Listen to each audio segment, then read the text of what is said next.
Hey, how are you doing today? It's me, Ruth Dumade, a family clinician and a mind coach.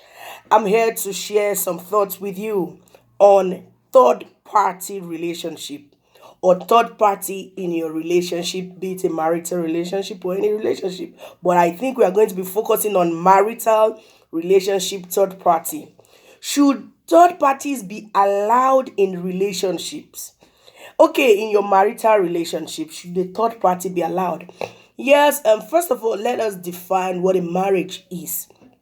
For me, is a coming together of two different persons from different background, different experiences, different mindset, different personality towards a set goal or an agreed goal called marriage. Now, if you are coming from a different background, different psychological disposition, different mindsets, different experiences. Sure, there will be bound to be some not agreeable differences or agreeable goal together because you're coming from a different background. So I want to first of all ask who a third party is. A third party is someone who is not the main person or the main people involved in a relationship, agreed either in a business relationship or any relationship. But now, a third party in this context means somebody that is not the main person that is involved in this marital relationship. Is it necessary?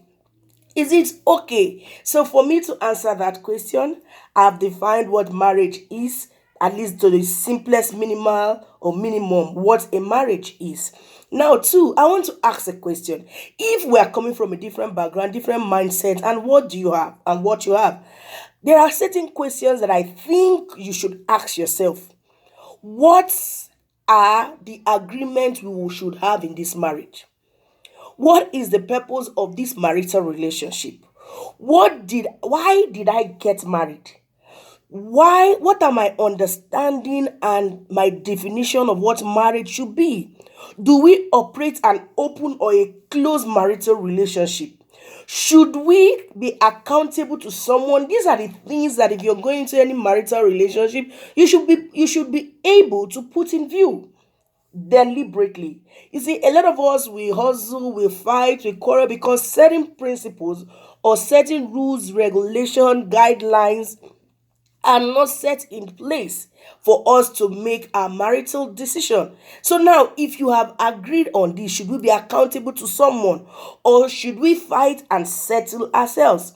So I want to say, why do you need a third party?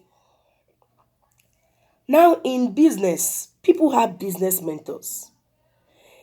In career, people have their career mentors, their coaches, their counselors. So, I don't think it is a bad idea if a couple decide they want a third party, and a third party could be in the sense of my counselor, my therapist, my mentor, or my coach.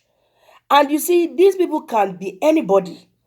Some people have decided and have agreed that who we should agree in our marriage may be our parents, my parents, your parents, that is our in laws, and probably an outsider who may be a coach or a mentor in different area when it comes to marriage.